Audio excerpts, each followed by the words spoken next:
Hi everyone, this is Monday morning 8 a.m., a podcast from Firms Consulting that goes out every Monday morning where we distill the insights from the noise for our Firms Consulting Insider members.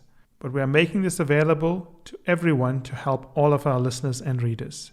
You can listen to the audio version of Monday morning 8 a.m. by searching for Strategy Skills in any podcast app, and you can get a written version with the links to any articles or other additional explanation pieces by signing up on firmsconsulting.com/promo. What we've done again is we've gone in and tackled some of the biggest and most interesting articles of the last 2 weeks. So the first one is the myth of case studies and best practices. And before I begin, I want to point out that I'm going to be talking about Pfizer, an article that appeared in the Wall Street Journal. And I'm using the good work that Pfizer has done to contrast against how hard it is to know when good work is being done. And I'll explain this in a second. The article in the Wall Street Journal talks about the incredible drive and determination that the pharmaceutical companies were able to bring together to roll out a vaccine in less than a year. They talk about Pfizer, but they're not the only company that did it. Many pharmaceutical companies from around the world, from Russia to China to the UK, United States, and so on, were successful at doing this. What the article does is it shows the difficulty that was involved in making sure that management, the CEO in this particular case, kept pushing his teams to go out and find faster ways of doing things without obviously breaking any rules or crossing any ethical gray lines. Now, the reason why this is important is because if you read this piece in the Wall Street Journal, it is very laudatory. It is very positive about what Pfizer has done. And of course, what Pfizer has done, along with the other pharmaceutical companies that also brought out vaccines in time, is worth celebrating.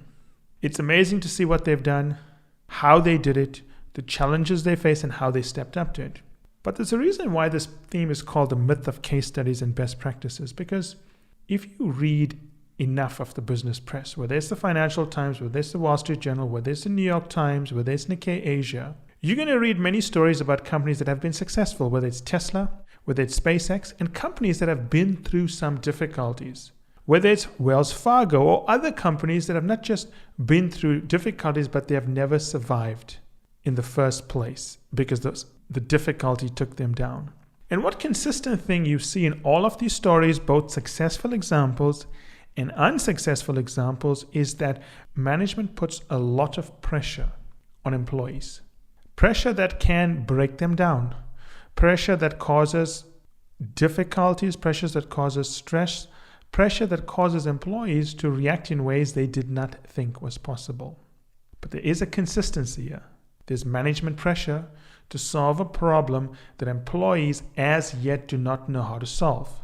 And the expectation from management is by pushing back, telling them they want more, employees will step up to the occasion and solve the problem.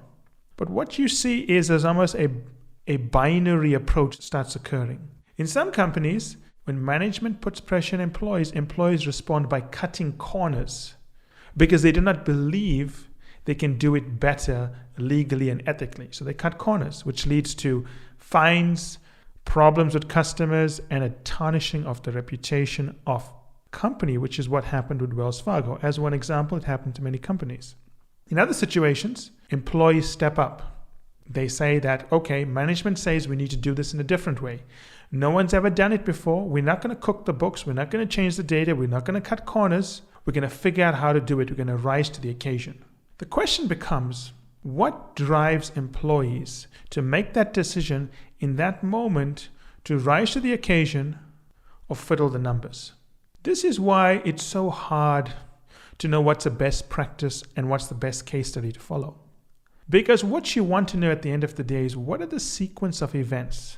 What are the values and cultures? Why is it some employees under pressure do the right thing and go back and do the difficult task of reconfiguring all their work to develop a new way to solve a problem, versus employees that decide, you know what, this is too much pressure. When this is eventually investigated, I'm going to tell everyone that management put too much pressure on me and I couldn't do it. And then the question becomes, when is pressure too much pressure?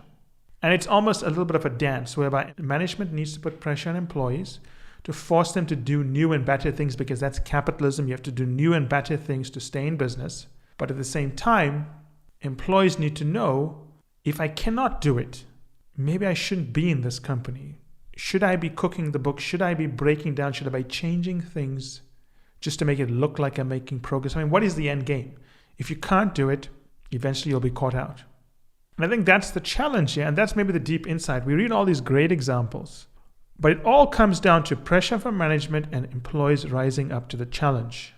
And what's the ingredients that creates an environment where employees believe and actually do rise up to the challenge? I don't think it's just employees' fault when they say they were forced to cook the books. I think they shouldn't do that, obviously. But sometimes management can't put too much pressure on employees. Of course, you should resign or convince management to change direction. But I think it's from both sides. And as you, an insider, thinks about how you use all of our content and books and videos and so on to rise to the occasion, as you take on tasks that solve mankind's most difficult problems, it's not going to be easy. You're going to be under intense pressure. And you've got one of three options. One is you don't deliver, but you take a shortcut, which we recommend you don't do.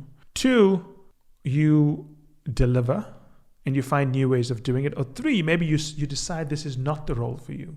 You can't do it. Maybe let someone else step in and take over. But be careful of reading about great stories of companies that have done enormous things, because at the end of the day, those employees were under a lot of pressure, and you've got to know how they were able to rise to that pressure.